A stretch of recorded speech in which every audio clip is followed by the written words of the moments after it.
Entonces, buenos días a todos. Mi nombre es Hugo Juan Camilo Clavijo. Yo soy residente de tercer año de neurocirugía de la Universidad de Antioquia y hoy vamos a hablar de tumores dermoides y epidermoides. Sabiendo pues que el tumor epidermoide o el quiste epidermoide es más frecuente, vamos a empezar hablando de él. Lo define como un quiste de inclusión benigno, casi siempre congénito, aunque rara vez puede ser adquirido, ya sea trauma iatrogénico o por infecciones, por ejemplo los colesteatomas, que aunque no entran pues a la revisión exacta de esto, pues sí pueden erosionar el hueso y extenderse pues al espacio epidural. Está compuesto por una pared epitelial y de colágeno relleno de queratina dispuesto de láminas y crece más que a expensas de una producción celular, a expensas de una producción de queratina o descamación de queratina. De ahí que también lo llamen pues un quiste epidermoide. Pueden estar localizados en cualquier parte del neuroeje, pero tienen una buena predilección por el ángulo pontocerebeloso, el 40 al 50%, y eso tiene que ver pues con las estructuras durante la formación embriológica que ya les voy a mencionar. Es una entidad relativamente rara. Se dice que tiene un crecimiento lineal y no exponencial como el resto de tumores, precisamente por lo que les acabo de explicar, y representa el 0.2 al 1.8% de todos los tumores intracraneales. Más o menos entre los 20 y los 40 años es que se vuelve sintomático o se descubre, pero casi siempre más tiradas de los 40 años, 35, 45 años. Son muchos los estudios, son muy heterogéneos, pero digamos que en varios de ellos la predilección suele ser por hombres 1.2 a 1, en otros no hay ninguna predilección y es de un inicio pues más lento. Pueden tener incluso síntomas muy larvados, muy sutiles, incluso 4 años antes de que se les haga el diagnóstico por el tipo de crecimiento. Su origen, entonces, lo que se acepta en general es que es una malformación de la gastrulación, es una malformación ectodérmica. Entonces, antes del cierre del tubo neural hay un defecto en la migración o quedan remanentes de células ectodérmicas más o menos entre la tercera y la quinta semana. En el caso de los del ángulo pontocerebeloso que les decía, pueden ser células ectodérmicas, ya sea de los vasos, ya sea de la cápsula óptica, y forman un epitelio queratinizado que por descamación va creciendo. Y las otras formas, pues, que no son congénitas, sino la iatrogénica, por ejemplo, lo que se dice es que se traslocan células de la piel hacia adentro hacia adentro del cráneo, pues, o hacia adentro de la columna, por lo menos está reportado en punciones lumbares, o la parte infecciosa e inflamatoria, como los colestatomas del oído, que también entonces pueden generar un quiste similar a estos.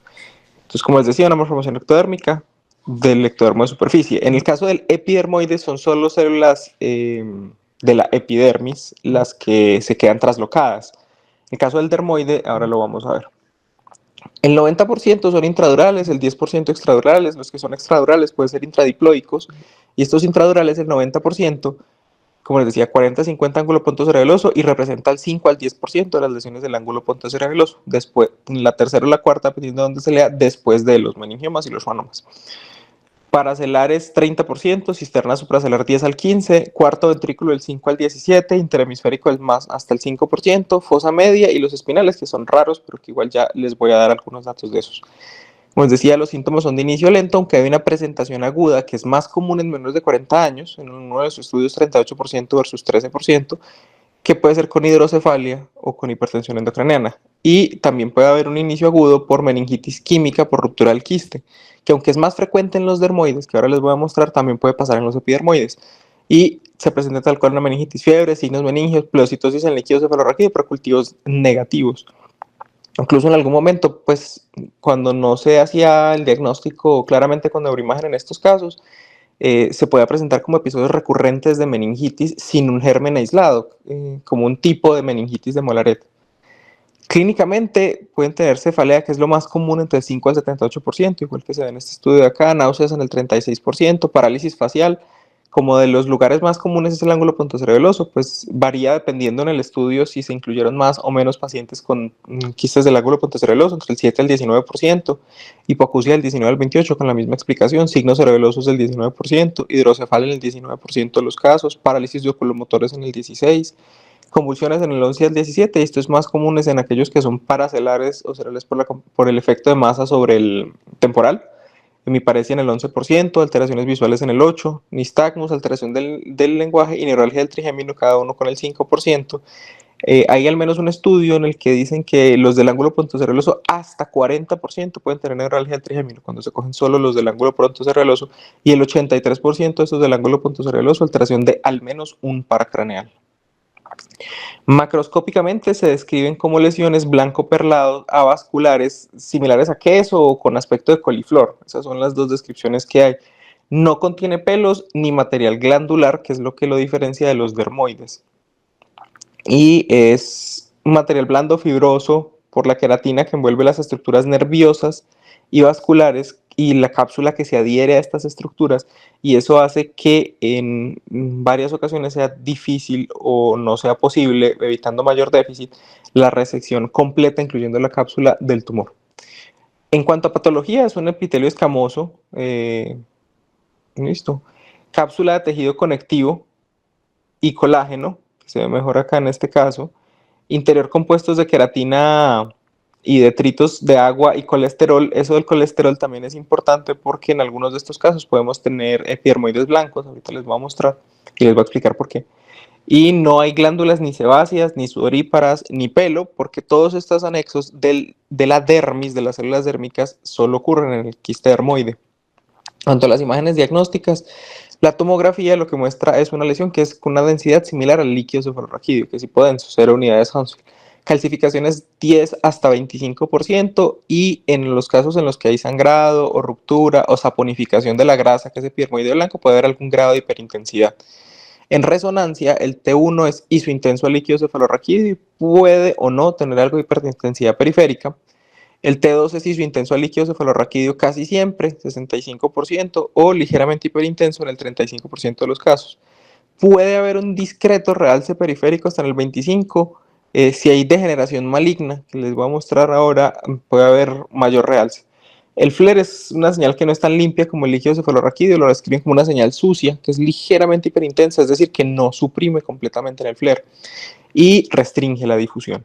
Esto es, por ejemplo, una tomografía de uno de esos quistes, ya les voy a mostrar en resonancia. Entonces, en el T1, isointenso al líquido cefalorraquídeo, en el T2 este es hiperintenso, en el FLAIR una señal ahí como sucia, y restringe a la difusión, que es una de las características importantes en el diferencial de estas lesiones.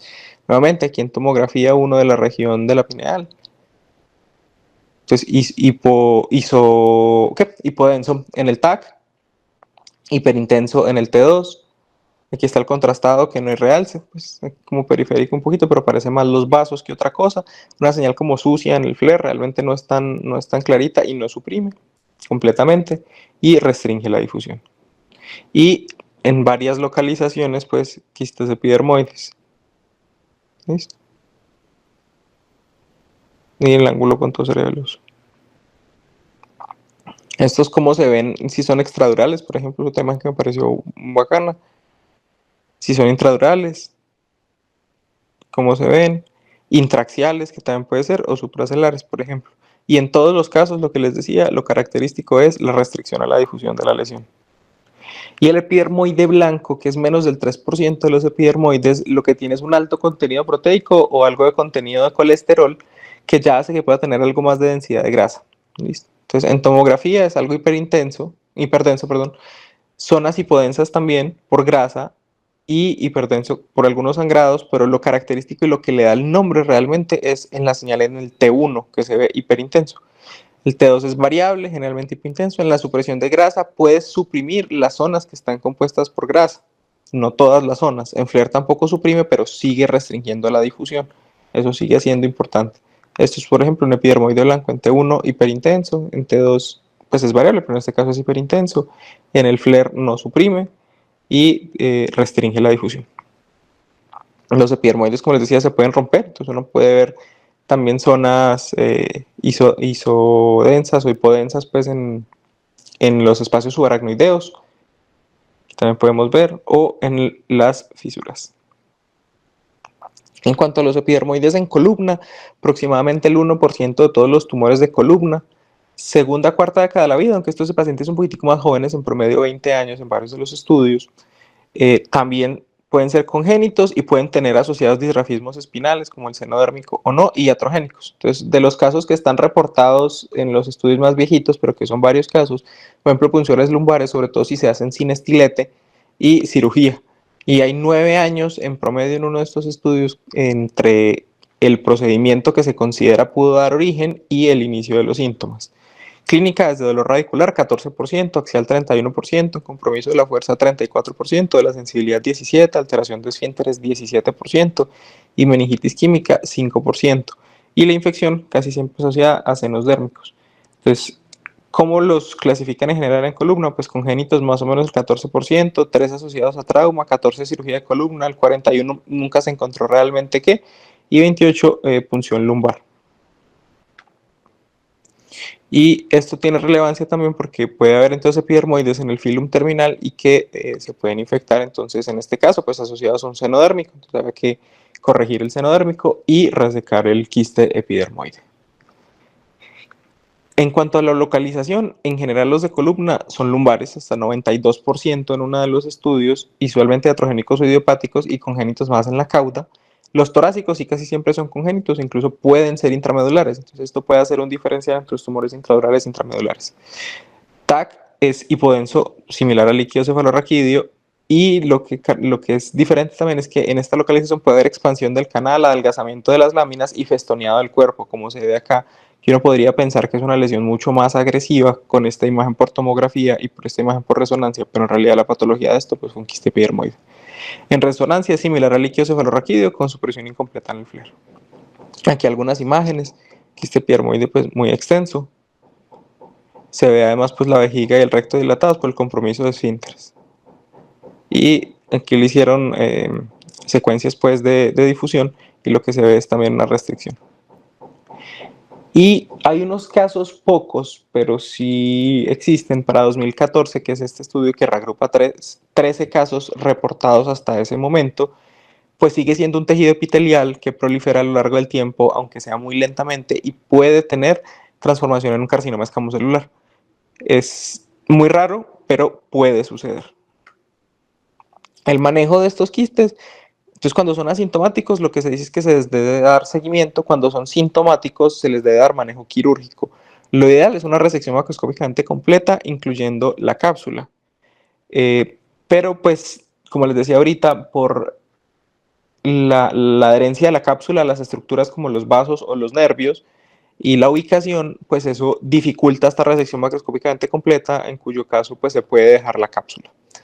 Listo. De los estudios viejitos, por lo irritante del contenido del quiste que está dentro de su cápsula, pues recomiendan, por ejemplo, que se puede irrigar con esteroides en cirugía. Decían que 100 miligramos de hidrocortisona por cada litro en la preparación, o abundante irrigación, o utilizar esteroides sistémicos. Pues esto es una recomendación de un estudio viejito del 85, la de la irrigación con hidrocortisona, y los otros pues es como recomendación de uno de las bibliografías, pero pues digamos que no es que tenga estudios de evidencia pues de que eso cambie las cosas. Y como puede haber muchos de estos quistes que son multicompartimentales, pues hay abordajes stage, en varios abordajes para poder hacer una resección lo más completa posible, e incluso abordajes endoscópicos que están descritos. En el tiempo, muchos van a recurrir, sobre todo porque son pacientes jóvenes y que esto tiene una mortalidad muy bajita, entonces a lo largo del tiempo, siempre que quede un remanente, pues requerirán algún tipo de nueva cirugía en el tiempo, que va a ser más difícil entre la suma de las adherencias de la cápsula del tumor y la suma de las adherencias de la intervención previa. ¿Qué tan rápido crecen? Por no saber en cuánto tiempo pasa o qué tan importante es el residuo. Entonces está este estudio que es de volumetría. Al momento del diagnóstico tienen más o menos 28 centímetros cúbicos y basado en este estudio lo que estimaron es un crecimiento del residuo de más o menos 1.0 cc por año.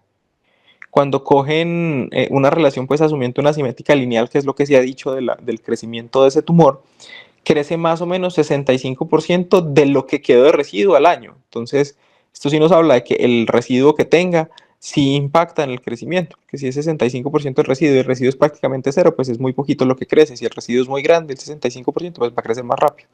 Lo que sí es claro es que a 6 años de la intervención, no quiere decir que necesiten todo el 50% de intervenciones, pero sí hay evidencia en las imágenes de que van creciendo a los 6 años. ¿Cómo les va?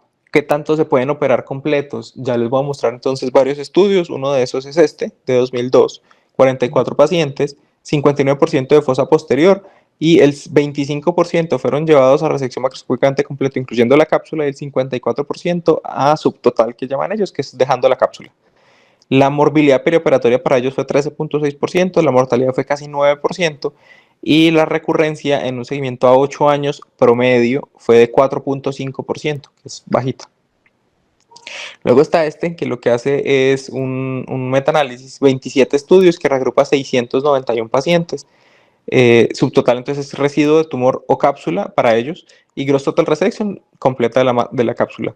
La recurrencia de todos estos pacientes fue aproximadamente el 11%, el grado de resección el 57% pudo ser llevado a resección macroscópicamente completa y subtotal en el 43% de los casos. La recurrencia basado en el grado de resección a un seguimiento promedio de 5 años, en el gross total 3%, en el subtotal 21%. Pero sí hay varias limitaciones en el estudio, y es que son muchos estudios pequeños, hay mucha heterogeneidad entre los estudios, hay incluso en el funnel plot y en el Egger test algunos sesgos de publicación, y el tiempo de seguimiento para lesiones de lento crecimiento es poquito, 5 años para lesiones de lento crecimiento es relativamente poquito. Igual ellos consideran esto y hacen un análisis basado en los estudios que sí tienen pacientes de muy largo seguimiento para hacer esta gráfica, y lo que se ve es que cuando se restringen los estudios que tienen más de 4 años, 4.4 años de seguimiento, sigue habiendo igual una diferencia entre la resección subtotal y la resección macroscópicamente completa en cuanto a la recurrencia, pero que igual las tasas de recurrencia van aumentando a lo largo que hay mayor seguimiento, dado que es una lesión de lento crecimiento. En cuanto a complicaciones en esa revisión sistemática, pues encontraron solo 4 series, tomaron en cuenta para este análisis de complicaciones, o sea, solo 71 pacientes, pero en ellos lo que encontraron es que las tasas de complicaciones totales y transitorias son muy similares entre el subtotal y el gross total resection realmente. No hay una diferencia muy grande en ninguno de los puntos. Y este es otro estudio, pero que se centró más en la parte de desenlaces a largo plazo, un seguimiento promedio de 83 meses, y son 63 pacientes. Y hay pacientes de primera intervención y de segunda intervención, incluso de tercera y de cuarta. Entonces, 53 pacientes llevados a primera intervención, 10 pacientes que ya fueron recurrentes. El grado de resección inicial, 19% completa, 24 es near total, que para ellos eso es solo la capsulita, subtotal 35, quedó alguna partecita de tumor además de la cápsula, y parcial, que simplemente sí quedó una parte importante pues, de tumor.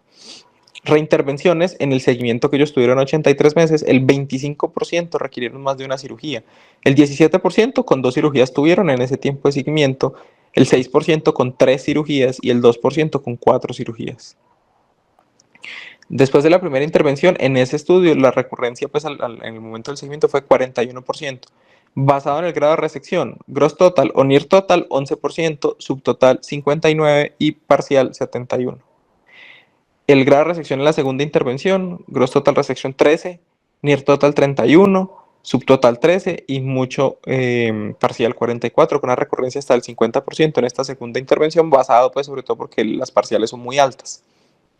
Y las complicaciones transitorias, sobre todo parálisis de pares craneales transitorias 21% y permanentes 10%.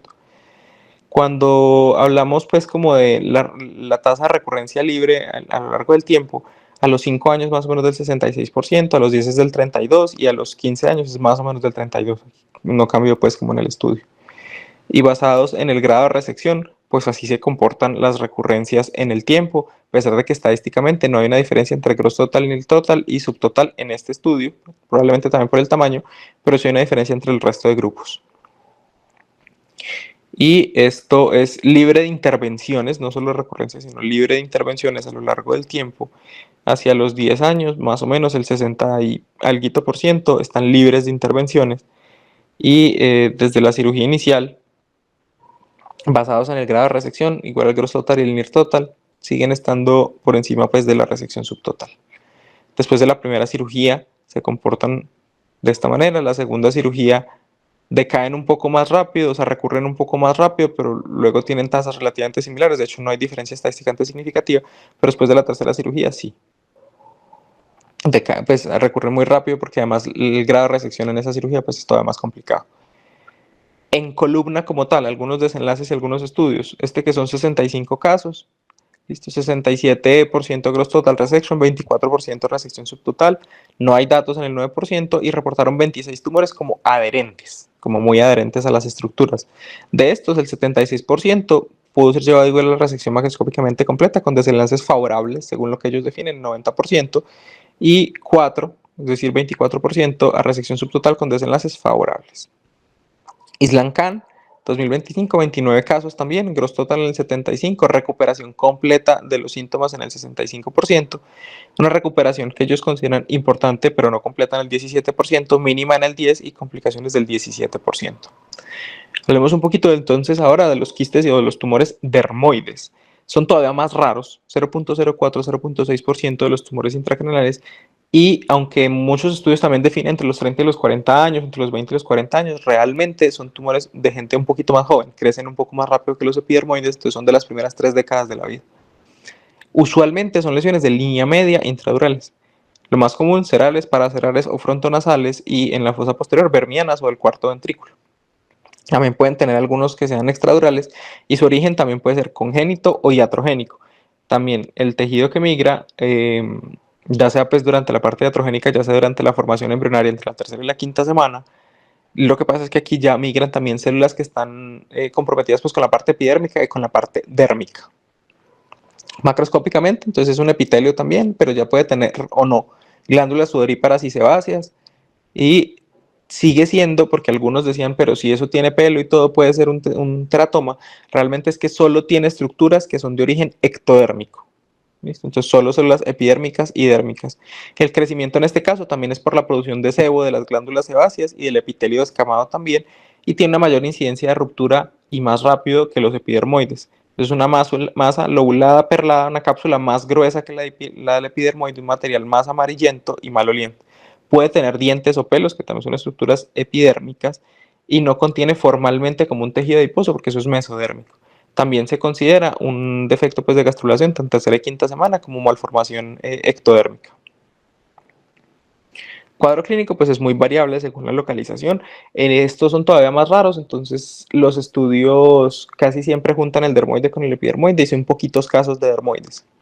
Las convulsiones, 26 a 57%, cefalea 32 al 43%, hiposmia, compromiso visual, endocrinopatías, hidrocefalia y meningitis, que como les decía, estos se rompen más, entonces hay incluso una tasa pues, de infartos por vasoespasmo inducido por esta meningitis química hasta el 16%. En imágenes, son lesiones de bordes bien definidos, si se rompen pues pueden ser hiperdensas, pero en general pues son densidad de la grasa, entonces son hipodensas. Entonces, si se rompen, además se ve en el espacio subaracnoideo, en los surcos y en el sistema ventricular ese material hipodenso. En resonancia, en T1 es hiperintenso por el componente graso que tiene. Si está roto, pues también hay hiperintensidades en los espacios subaracnoideos, surcos y sistema ventricular. En el T2 es variable, no tiene nada característico. El T1 contrastado no suele tener realce. Puede haber algo de realce meningio en los quistes rotos por la inflamación meningia. No restringen casi siempre, que esto es de lo que los diferencia muchas veces por imágenes de los epidermoides. Si tiene secuencia de STIR, hay supresión del componente graso y pueden tener seno dérmico asociado en el caso pues, de los de columna, hasta el 60% de los casos. O, por ejemplo, en cráneo se han reportado pues, como defectos óseos congénitos que están asociados pues, como al quiste. Esto es en la imagen. Entonces, en tomografía, una lesión hipodensa. El T1 siempre una lesión hiperintensa. Como vemos acá en el T2 en este caso también hiperintensa, pero como sucia, como con zonas un poquito más hipointensas. Y en el resto de secuencias del T1 que es hiperintensa, que es lo característico. Este es un caso más atípico porque aunque tiene, pues tiene una señal como muy sucia que no lo hace pensar a uno tanto en un quiste, pero este tiene áreas de restricción a la difusión, que es como lo que lo haría perderse a uno. Este es uno roto de la región de la pineal que tiene bolitas de grasa en la región del ventrículo y acá interhemisférica. Este también tiene entonces todas estas bolitas de grasa por un quiste dermoide roto. Este también, entonces aquí se ve en el cuarto ventrículo y en la región de la pineal. Y cuando comparamos los epidermoides con los dermoides, pues son dos lesiones hipodensas en tomografía, aunque son más hipodensos pues los dermoides por el componente de grasa. En el T1 simple una lesión hipointensa el epidermoide, es una lesión hiperintensa el dermoide. Listo, en el contrastado igual ninguno de los dos va a tener realce y la diferencia más importante es la restricción a la difusión de los epidermoides que no lo tienen los dermoides. En cuanto a los quistes dermoides espinales, son más comunes en niños menores de 1 año y en pacientes menores de 20 años, asociados a espina bífida oculta o seno dérmico. El 60% son lumbosacros, el 20% de la caudaquina y la clínica, pues compromiso de fuerza y sensibilidad, dolor, compromiso de esfínteres o meningitis química o infecciosa también por ruptura. Aquí un quiste dermoide espinal, como vemos, hiperintenso en el T1, en este caso hiperintenso en el T2 también, y en el contraste realmente no hay una buena captación del contraste. Este es otro, hiperintenso en el T1, este es hipointenso en el T2, y en el STIR hay supresión de en esta hay supresión de algunas estructuras que es el STIR y en el T2 es hiperintenso. Hay al menos un caso reportado que es este de acá, de un epidermoide que se transforma en dermoide. Queda ahí pues realmente como la duda si realmente ya no tenía de entrada células pues que tuvieran comprometidas pues hacia la línea dermoide. Pero en todo caso hicieron un seguimiento a este paciente más de 12 años y lo que se ve es cómo en las imágenes va adquiriendo cada vez más características, sobre todo en este componente medial, más de un quiste dermoide que de un epidermoide. El tratamiento es muy parecido al del epidermoide, asintomático seguimiento, los sintomáticos para cirugía, igual resección máxima segura posible, idealmente una gross total resection.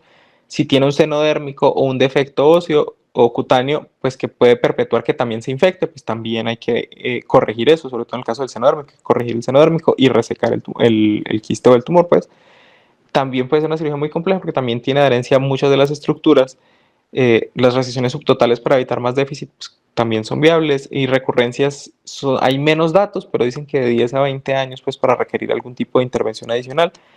La resección típicamente pues ha sido microquirúrgica por la ubicación, pero también hay abordajes endoscópicos para los dermoides y los epidermoides, como este estudio, 15 pacientes que tenían quistes dermoides o epidermoides de base de cráneo anterior o media. El grado de resección, pues 20% gross total, 73 near total y 6.6 subtotal.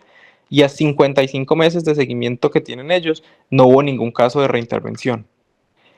Esto es una tablita pues de uno de estos estudios. Aquí están mezclados dermoides y epidermoides, como les decía, son poquitos los casos de los dermoides realmente. La mortalidad es muy variable a lo largo de los años, pero generalmente es bajita, más o menos entre el 3 al 5%, 3 a 6% es como el promedio, exceptuando pues este estudio el 22%. La gross total resection también es muy variable. Algunos estudios como el de Yazar Hill, 95%, y otros estudios 0%. Y la recurrencia también es absolutamente variable, pero digamos que en promedio es como entre el 7 y el 17%, y que esto va a tener relación con el tiempo de seguimiento, porque son tumores de lento crecimiento. Entre más tiempo se sigan, pues más tumores van a recurrir.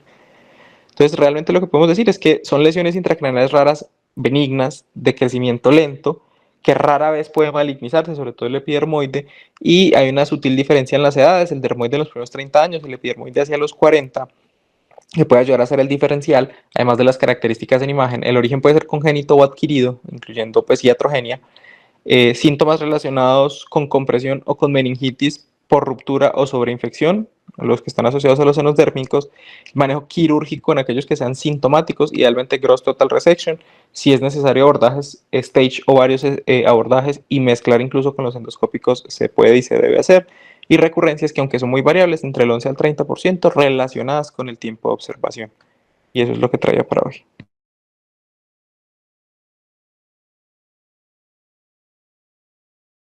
Grande. Hugo, muy bien. Hugo, no, yo solo tengo para decir una cosa. Este es un tumor que es o extremadamente difícil o extremadamente fácil.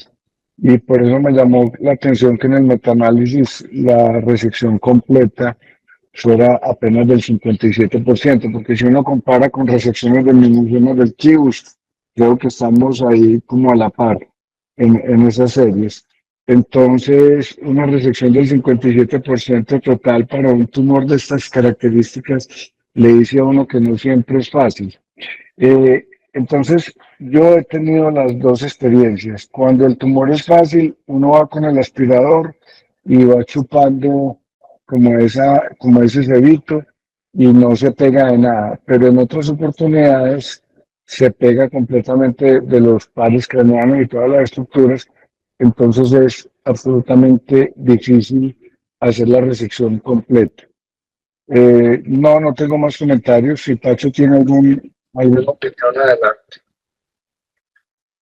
No, estoy de acuerdo con vos, ¿cierto? Puede ser, creería yo que la mayoría de casos de primera vez es fácil la cirugía, pero pues en el aspecto de la resección como tal, a veces encontrar partículas del tumor, que es cuando sean las resecciones subtotales, sí es más difícil, que se esconde detrás de las arterias, ¿cierto? Entonces a veces uno queda tranquilo, satisfecho que sacó todo el tumor, pero luego ahí mira la imagen y ve, detrás de esta arteria o en este recoveco quedó tumor. Entonces sí hay que como darle la vuelta. Tratar de usar una aspiración suave, ¿cierto? O sea, si que a veces los sistemas de aspiración tienen demasiada potencia. En estos tumores eso es riesgoso porque esa queratina se succiona muy fácil. Entonces, cuando uno pone mucha potencia, de repente se succiona la queratina, succiona la membrana o la cápsula, que a veces es muy delgada y se trae una arteria perforante o un par craneal. Entonces, esa es como la recomendación que yo podría dar en mi experiencia. No son muy frecuentes, ¿cierto? Es una enfermedad más bien rara, pero pues hay que tenerla ahí siempre presente en los diagnósticos diferenciales de las lesiones del ángulo pontocerebeloso. Muy bien, Huguito. Bien, columna no me ¿Encontraste? acuerdo haber operado. Ah, no, yo tampoco he visto ninguno en columna. Ve, Hugo, ¿encontraste la asociación de pronto de tumor epidermoide con algún otro tumor? Con germinomas, por ejemplo, que algún día vi un caso de un germinoma y un tumor epidermoide. Profe, no, yo no vi que mencionaran en ninguno de los textos que leí asociaciones pues con otro tipo de tumores. De hecho, el epidermoide como tal asociado muy poquito a otras cosas, el dermoide como a dos síndromes, uno de esos es como el de Currarino, pero realmente a otros tumores no encontré pues como asociaciones. Vale.